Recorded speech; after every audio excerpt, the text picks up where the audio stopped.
Whether you were an X-Files fan with an I Want to Believe poster or a skeptic convinced that all things alien belong in the sci-fi section, you'll want to know. The U.S. government just released a report about UFOs. My next guest is someone who's been following the winding trail of leaked Pentagon photos and videos, government disclosure, and interagency cooperation. After spending almost 2 decades as a cop and a private investigator, he now gifts the world with his journalist skills at the intersection of tracking the evidence and connecting the dots. He's the co-founder of thedebrief.com. It's a middle road media resource for people who are unsatisfied with clickbait but feel lost in highbrow science and tech news. And if you read any of his articles, you'll know that this guy really knows the ins and outs of all the far-reaching corners of this phenomenon. Today, he's gonna dumb it down for us, thank God, and unpack some of the key aspects of the US government's recent UFO report. What it means, why it matters, and what we can learn from it. UFO detective, armchair astronomer, rebelliously curious, Tim McMillan. Welcome. Hello, Meredith. How are you? That was quite an intro. I hope I can live up to that. Well, I was reading about UFOs to UAPs, and so I wasn't even sure if I should say UFO in the intro or UAP. I mean, why does that sound like a rebranding of UFOs? Well, probably because it is. It definitely is a rebranding, and it's been confusing for a lot of people. And it's kind of an interesting aspect of all of this, where most people are familiar with the term UFO, so unidentified flying object. But in the last couple of years, since the news has kind of taken off, we found out that the Department of Defense was calling what we would normally call UFOs unidentified aerial phenomena, or UAP. And so, I mean, rebranding, like you said, is a great way to explain it, because the reason that it's been done, evidently, is that there's not the same negative connotation that you have with UFOs, because UFOs are largely regulated to the fringe, and that's sci-fi. But somehow UAP is a little more highbrow, and I think adding phenomena in there also kind of opens the door up. Maybe that in itself allows people who wouldn't normally look at UFOs to go, well, phenomena. It could be weather phenomena. It could be anything. It doesn't have to be little green men in spaceships. But you're absolutely right. That is, it's interesting to follow this story, because you find people who are like, UFOs are silly. But I'm really interested in this UAP thing. What's going on here? So it's basically putting more chairs at the table so people can be a part of the conversation. Correct. To kind of, this is a problem if you look at kind of the history of this phenomenon. And just to kind of clarify, I didn't come into this a UFO, quote, believer or enthusiast. It was more on the side of, why is the government suddenly talking about this? Like, right. What the heck is going on here? I've said either a lot of our leadership, including politicians or Pentagon officials, are batshit crazy, or there's something really interesting going on. So, for me, it was always newsworthy. It is a great mystery. I like solving mysteries. So that's why I started following it. And it's an interesting winding road there, because you do find a lot of people who are very, very interested in it, but behind closed doors. Right? They don't want to talk about it out loud. Some very credentialed.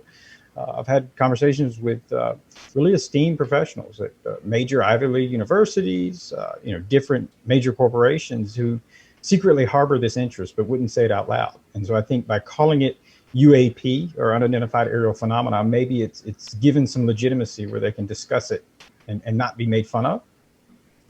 Yeah, less of a stigma. Well, what you mentioned just now of you've talked with a lot of people in a lot of different agencies, and there was, I guess, 17 different government agencies that came together to write this report.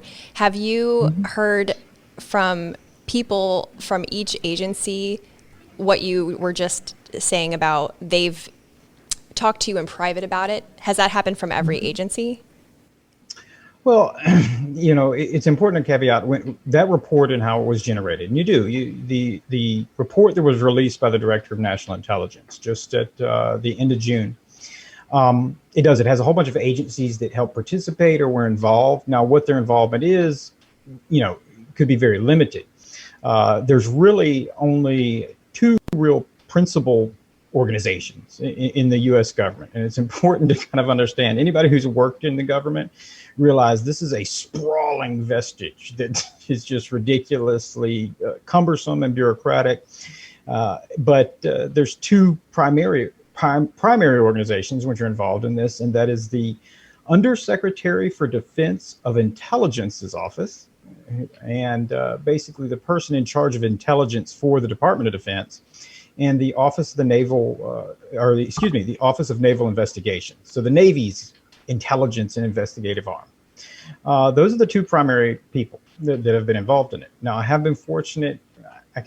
When I started chasing this topic a couple of years ago, I started, the only way I know how. I spent almost 2 decades in law enforcement and criminal intelligence work. And so I just, it wasn't to build a case to present to the news. It was more to both satisfy my idle curiosity, but whether can this be investigated in the same kind of standard that you would any criminal investigation. So that's how I kind of approached it. And I've been fortunate to gain some good sources and speak to some people within the Pentagon that are working on this a little more intimately. And but it's interesting because I'll say several years later, I'm probably just as in the dark as anybody else as what the heck is going on. And that's frustrating. It is frustrating. It's we were talking earlier off mic about how it feels like spaghetti, and it's, a big plate of spaghetti and all the noodles are intertwined, but it's like spaghetti that's been sitting out for a while. They're kind of stuck to each other and you can't really separate them, and it's just a big mess. Yes. And I told you that was probably the best analogy I have ever heard, as kind of being intimately looking into this for the last couple of years, because it very much is. It's so intertwined. It's so confusing. It's so, it's paranormal. And I say that not because, that means that it's ghost or there's space poltergeists floating around in UFO ships. I mean that nobody acts normal. And so, aside from UFOs, I do a lot of reporting, primarily on the defense and intelligence communities. And so you kind of have this baseline of what's normal from them. But then when it comes to this topic, when you deal with public information officers or senior officials, they go abnormal. It's paranormal. Like nobody acts normally. And it's very, very frustrating. But it's very much intertwined like that, like a big plate of spaghetti. And unfortunately, 3 years of eating it, I still don't feel full. It's like eating spaghetti with no sauce, because it's not, if anyone went into looking at this, thinking they were going to solve it, no matter what their pre-existing belief was, they're probably going to come out really, really pissed off and frustrated, because it's extremely nuanced. It's an interesting topic to examine, because it really, there's so many facets of whether it's psychology, sociology that are intertwined with this.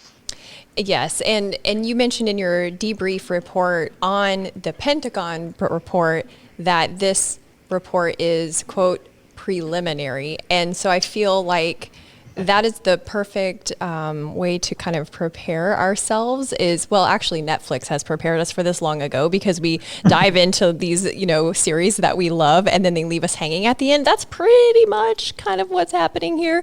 But there are 3 points to this report that I would love to get your perspective on. And one of them is the part of the report that says, quote, a unique tailored reporting process was required to provide sufficient data for analysis of UAP events. So what's that process that they're referring to? Is that a current or a future process that's needed? Sure. Well, both. And this is what I meant by the U.S. government is a sprawling vestige. There's all these different branches. There's all these different component offices. And everybody kind of acts as their own little fiefdom underneath this grand umbrella of the Department of Defense. And so, the Navy really spearheaded this process a couple of years ago, where they changed the reporting standards to where they were now encouraging aviators or personnel to start reporting UFO sightings. Prior to this, it's kind of interesting, and it seems odd to people, and it seems odd to anybody that's lives in the normal world. But inside this bureaucratic just world of the Pentagon, UFOs really didn't exist. And so it's very rigid. It's very, very, there's a policy for a policy for a policy. And so there's paperwork and procedures for literally everything you can imagine. But when there's not paperwork or procedures for something, it essentially just doesn't exist. So for a long time, as crazy as that sounds, after the Air Force closed down Project Blue Book in 1969, which is the last official government investigation into UFOs until recently, the term UFO didn't even exist they have a giant dictionary of terms of what's recognized. So when aviators or personnel saw something that didn't fit in that box of this is an enemy aircraft, this is some kind of safety hazard, it was really weird. It was unidentified and weird. There was no process whatsoever. The term didn't exist, so you didn't know where to do.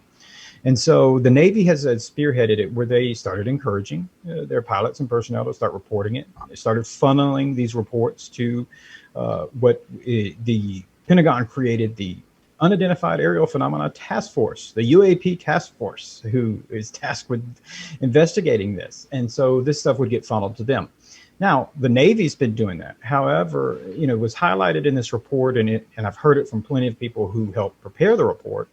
The Air Force, is not just the Navy who's in charge here. So the Air Force, who ironically enough is the one that we would most associate both with UFOs and aerospace, Totally. or the new Space Force, they had no procedures. So they're still kind of in the dark, and they're still in this period where if you're an airman or guardian, if you're in the Space Force, what do you do? If you see a UFO sighting, how do you report that? And so that's when the report talked about this tailor-made reporting system. It was honestly catching up with something that would seem on the outside, like, why weren't we doing this anyway? Because I think, I think that's what's been astounding for me is that I think the idea that these events involve aliens or extraterrestrials or we can go any direction here, interdimensionals, you name it. That's probably the least of our worries. More like, what if this is a foreign adversary? What if this is somebody who's conducting surveillance, reconnaissance? What if this is somebody planning to harm us? And so it's interesting to not even have a tailor-made process for that, just because something looks weird. Where do you report that? But that includes, in the report, also mentioned it down to the Federal Aviation Administration, because the military isn't the only people, and in fact isn't the biggest customer of the aerospace over the United States. We all fly in it. I mean, there's plenty of civilian aircraft that are in the air, much more than military. And so what do you do there? Right now, and I've asked them, if you ask the FAA, what do you do if a pilot says they saw a UFO or they saw something? And in some of these cases, pilots, both military and civilian, report close encounters. So something that is a real safety hazard. And according to the FAA, their official party line is, well, we send them to this civilian UFO reporting center, which is a little, that's a little unsettling. I would hope, especially, if something almost struck the plane you're flying in, you would hope there's a little bit more of an organized process here. In that sense, the fact that you said that, because there was no language for to report these things, therefore there was no procedures to react to the report of these things. In some circles, the Pentagon report feels underwhelming, right? It's a whole 9 pages. There's no pictures of Roswell aliens, wah, wah. But on the other hand, to have the government admit, hey, we have this whole other section that is unexplained, and we're going to kind of open up the lines of communication to gather data in order to start explaining it, it is a big deal. No, absolutely. And I think, you hit on a point. It's an interesting line that I walk where obviously I speak to or deal with people who have been very invested in this topic for decades. I mean, some people have dedicated their life to investigating this. And so to them, a lot of this stuff is extremely underwhelming. And like you said, this 9-page report, people are going, no, we know the government has crashed bodies and UFOs. But then the vast majority of people have kind of, we have several generations who have grown up on this idea that it concluded when they closed Blue Book in 1969, This is a silly nonsense topic. There's no real value outside entertainment. And so it's interesting because in a way, just like you said, to a lot of people, it seems like this is nothing new, but yet at the same time, to another larger segment of the population, it does seem new. Like suddenly this is, what's next? Are they going to tell us dragons are real? This is a totally abstract. And so in a weird way, we're kind of, a whole new generations are rediscovering this, both inside the Pentagon and the public. And it's interesting because it's underwhelming. I think if you have been following this and for people who have been collecting these cases and say this stuff's been going on for God knows how long. But the fact that they're talking about it, the fact that they're doing that, and the fact that it's not just the Pentagon, you have a bunch of very respected elected leadership, the armed services and intelligence committees. So you've got these elected leaders talking about UFOs and talking about it seriously and saying this is really going on. This is really happening. I think overwhelmingly, we can at minimum conclude that indeed there are some type of apparently mechanical devices of unknown origin operating in and around our airspace. Now, doesn't mean they're aliens. It just means that there is a gap here that's odd, and why or what that is that's the next $10 million question. Well, I think it's a good practice to admit what we don't know. So I'm looking forward to more of that. So we'll know to send up the red flags if they rebrand aliens as persons of unearthly origin. Then we'll know, like, oh God, here we go. That would be fun. Yeah, that would be good. Yeah, they're not aliens. But you laugh, but in some of these circles that goes on where it's non-human. Yeah. It's and so that because it opens the door for interdimensionals, or some people believe it's people living at the center of the earth. Maybe it is.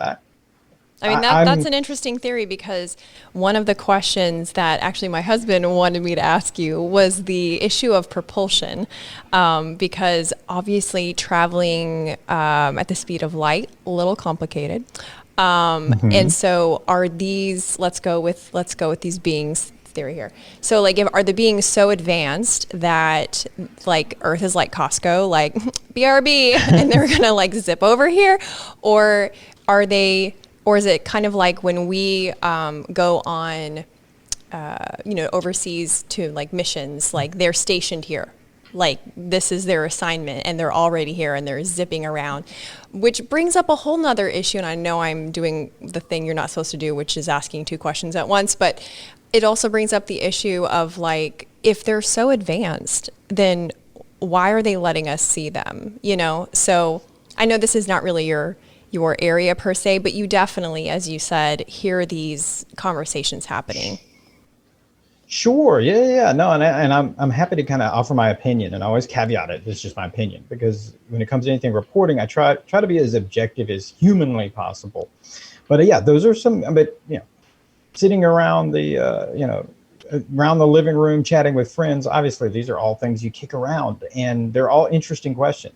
To the first one, in terms of propulsion and how does something get here? So even if we're going to say that it's alien, although I would say that honestly, on the balance of probabilities, I don't know that alien is the highest, even in the quote non-human ideas. In the exotic examples, the exotic examples obviously going underneath of a lot of others, simply because like you mentioned, the ability to travel back and forth, and the fact that people have, depending on who you ask, some people say these have been around for thousands of years, or these have been around for at least decades. At one point, do you say, well, they don't appear to be alien, they're native, they're here with us.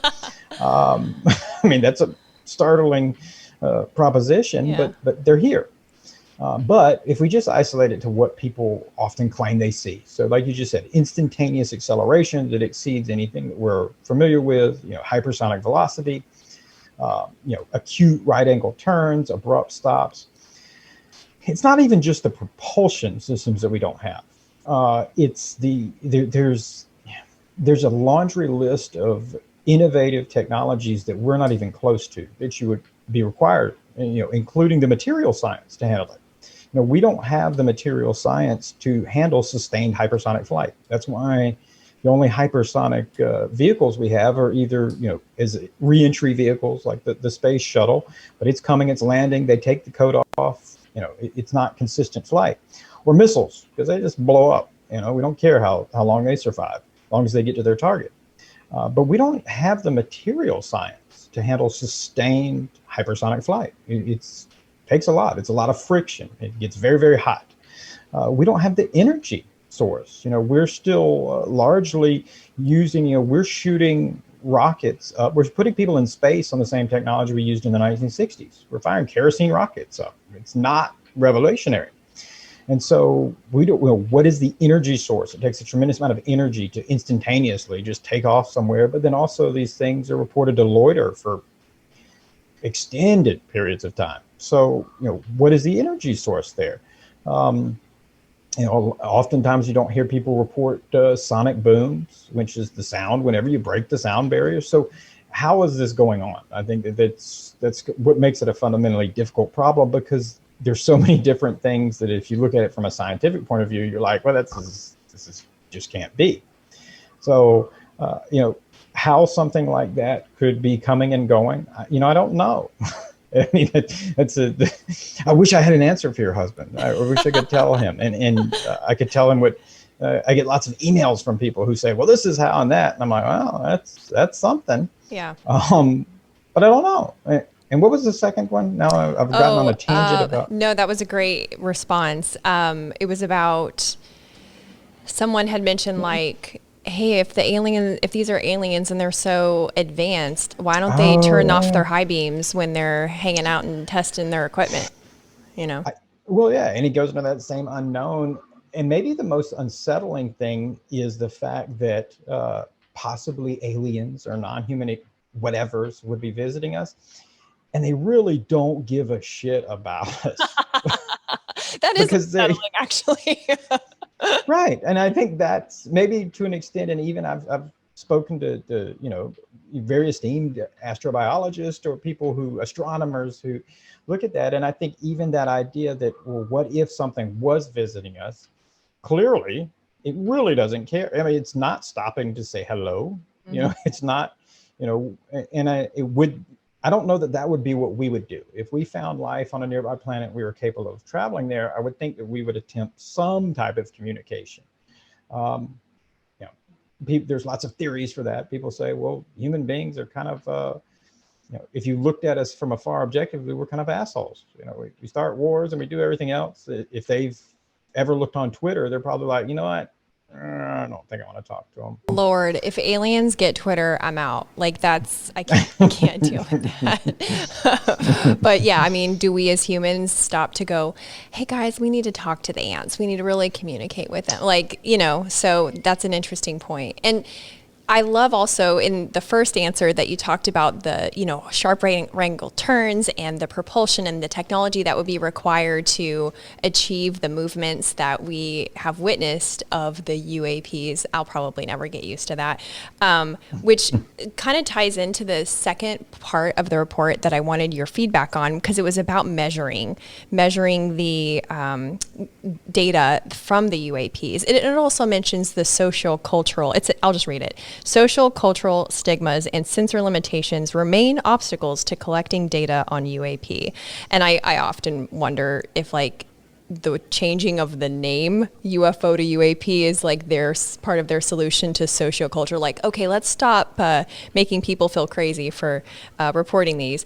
But when science wants to gather data in the deep ocean or deep space, new technologies are created to collect that. So from your, I'll call it insider perspective, do you know of any new technologies, US or otherwise, that are in development to help collect more information?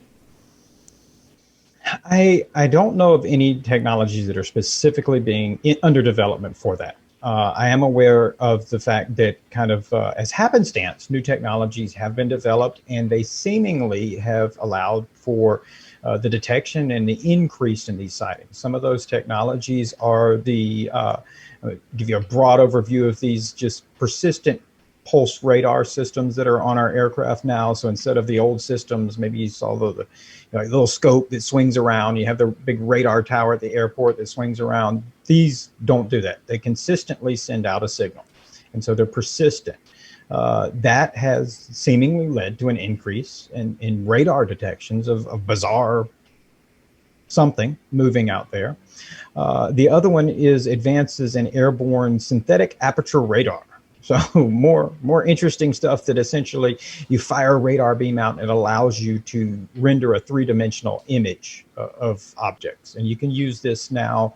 They have fairly secret systems that they use this for underwater reconnaissance because it's so sensitive. It can tell from the movement of the water above water if something's moving under it to track subs. And so kind of inadvertently, they appear to be picking up other things. And now, is there any technologies that are currently under development specifically to this?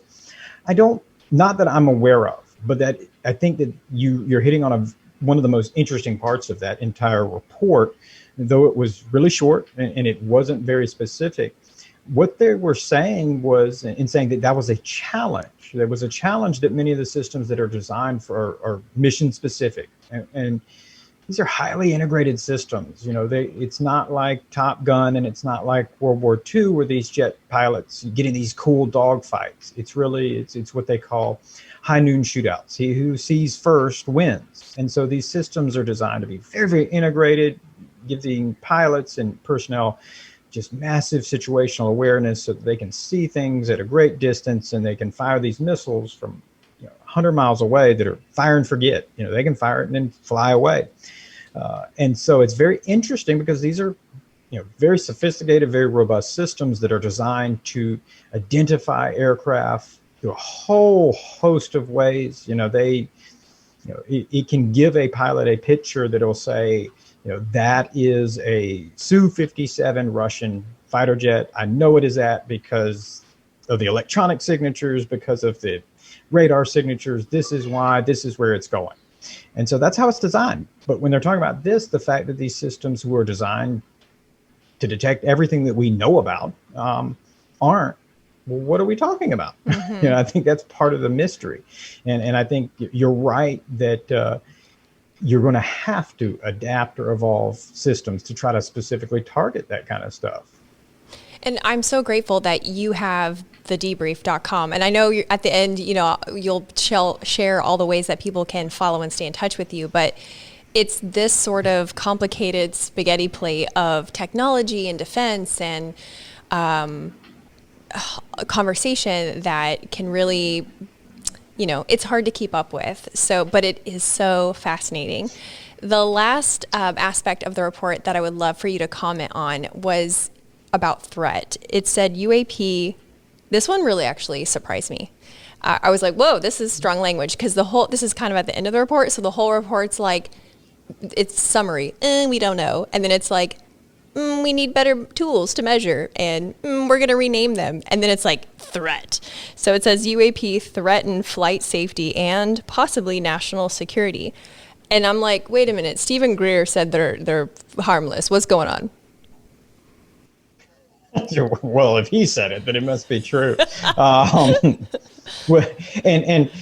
along those lines, real quick, I just want to make sure I clarify that it's the debrief.org. And the only reason I say that is because the threat that I don't want to be held responsible. I don't know what's on the debrief.com. So God forbid somebody go there and it's not suitable for work. And they're like, that Tim McMillan, he set me up. This was a hoax. But yeah, anyway, so that gets people going, and it's so funny. And I think it's because my background has been spent in I grew up in a big military family, and spent my career in law enforcement, but working with a lot of federal agencies and different task force in criminal intelligence. That I'm like, yeah, of course it's a threat. Like, what is the problem? Why are people getting bent out of shape there? But I realized that people, I think, associate that with either that this is aliens and threat. Well, what do you mean? Is this, is Independence Day around the corner? Is this going to be War of the Worlds?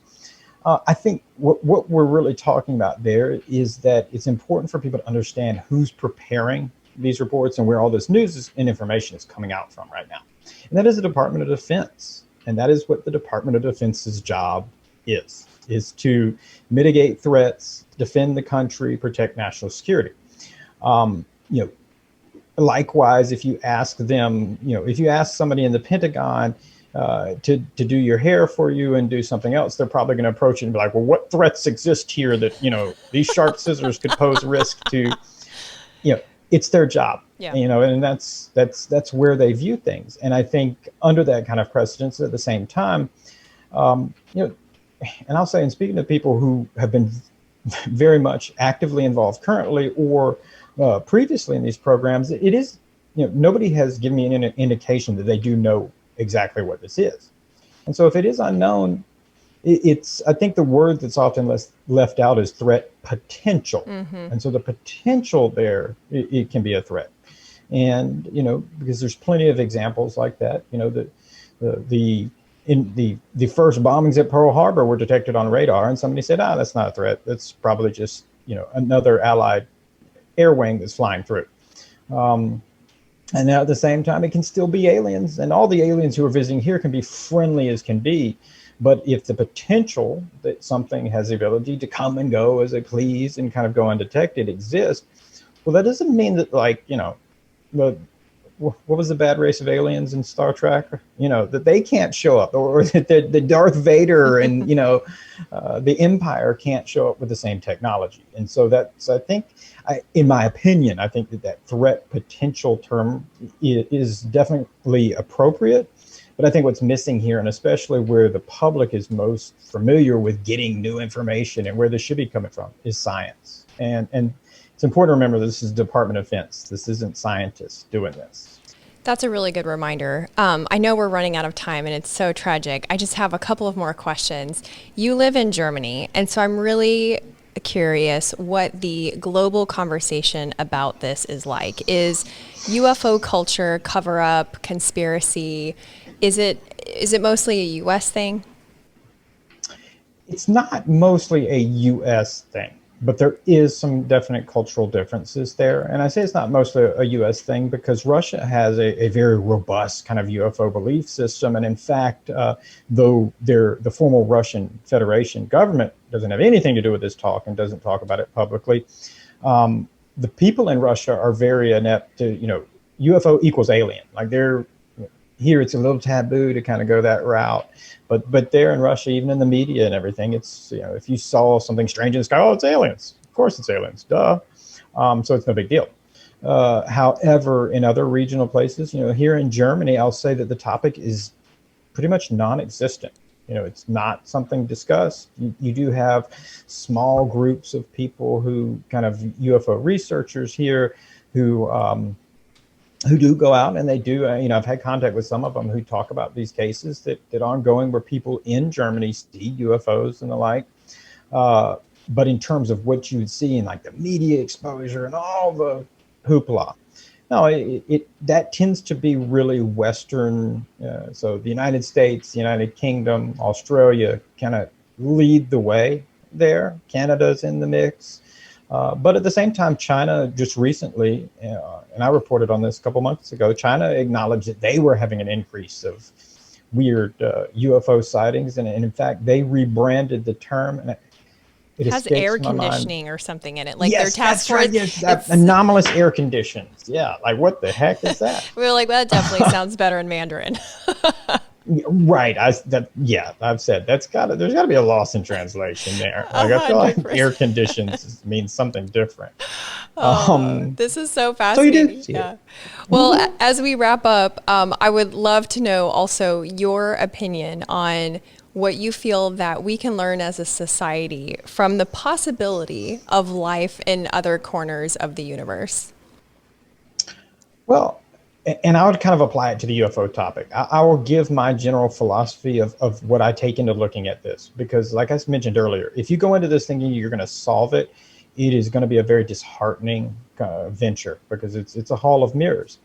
However, if you go into it kind of enjoying the excitement of seeking out mysteries, you can find a very exciting endeavor. And I tell people, like, that's actually how life is. You know, if you're a fan of any kind of sports, if you're a football fan, you don't really watch football just because your team's going to win every game. sure we want that, but all the action, I mean, that's, you hoist the trophy, you win, that's a very fleeting moment at the end.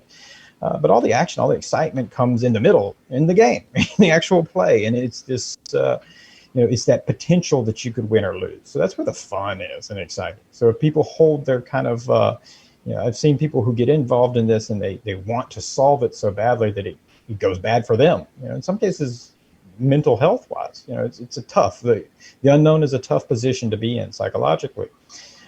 So I think if you look at it from that, if nothing else besides trying to just solve it, but the idea that there's mysteries in this universe, that's not a bad thing. And I think, I tell people oftentimes that, if history is any guide here, the only thing that's certain is that everything we believe today to be true and self-evident is going to be total rubbish in 2,000 years. People are going to look back at us and go, oh, they're so stupid. Why would they say that? Yeah. And so there's no reason to believe that we understand. I mean, there's so much we don't understand. I kind of chuckle about how the idea of UFOs is so taboo, but I'll interview quantum physicists who will talk about craziness that goes on in the quantum world, and you're like, oh yeah, but that's accepted. Or maybe string theory and interdimensions can exist, but not aliens. And so there's plenty of things that we kind of accept. And frankly, if you go down this list, there's a lot more things we don't know. And so if nothing else, I've always said that it really doesn't matter what it is per se, but the fact that there's still, if they're just a reminder that there's still mysteries in life, like we don't have it all figured out, that's not a bad thing.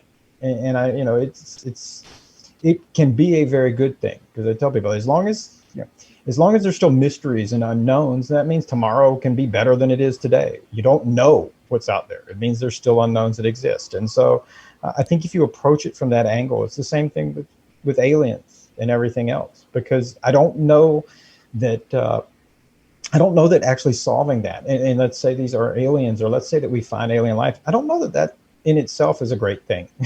It might be a little shocking to suddenly realize that we're not the masters of our universe like we are now, that we've been accustomed to for tens of thousands of years. That's where our minds have evolved. We're in charge. Well, if we suddenly learn that we're not, that might, I don't know. And so I've always said it doesn't matter to me. I think that if I had to say my opinion, I hope it's aliens, simply because humans have this really distinct knack of, if we believe something's possible, we achieve it. And so I'm like, I want to fly around space. I want to go zipping through the cosmos. So if somebody else can do it, so can we. And so that's, if I had to have what I wish, that's what I wish, not because I want to come shake hands and hug with the Space Brothers, but rather I want to fly through space. If they can do it, why can't we? And so I think if you approach it kind of that, it can be a fun and exciting mystery. I love all of that, and I do want to shake hands and hug my space brethren, and I want to be like, can I have them on the podcast? So I'm 100% all in. Thank you so much for sharing your insight and your wisdom. This has been such a fun conversation. Please tell people how they can stay informed on this topic and interact with the debrief. Sure, yes. Visit us at thedebrief.org. We're there every day putting out new stuff that's not just about UFOs, I promise. In fact, that's a small sliver of what we put out, but it's a lot of breakthrough science, exciting. Our focus is on innovative new science, inspiring people. I mean, for us, that's what the whole UFO topic is about: inspiring new things, inspiring new horizons, and looking towards the future. So check that out. Hopefully, you will enjoy it. We try to put out good news stuff every single day that's going on. Or you can find us on Twitter at The Debrief Media. Yeah, at The Debrief Media. There we go. And, if you want to just go on Twitter and troll us and write nasty things like everybody else, that's fine too. Well, not my audience. They don't do that. So you're safe. Okay, good. Yeah, I'm used to everybody else's audience. Yeah, they're those garbage. People. Yeah, those people. Ugh. Thank you again, Tim. This has been fantastic. That's a wrap. Woo. Anytime, Meredith. Hey, you're still here. That's awesome. I hope to see you next week too. I talk with the most interesting people that you've probably never heard of. Most of them are paradoxical and bring an opportunity for you to grow as a person. So if you like bright, meaningful entertainment, be sure to subscribe and hit the bell for notifications.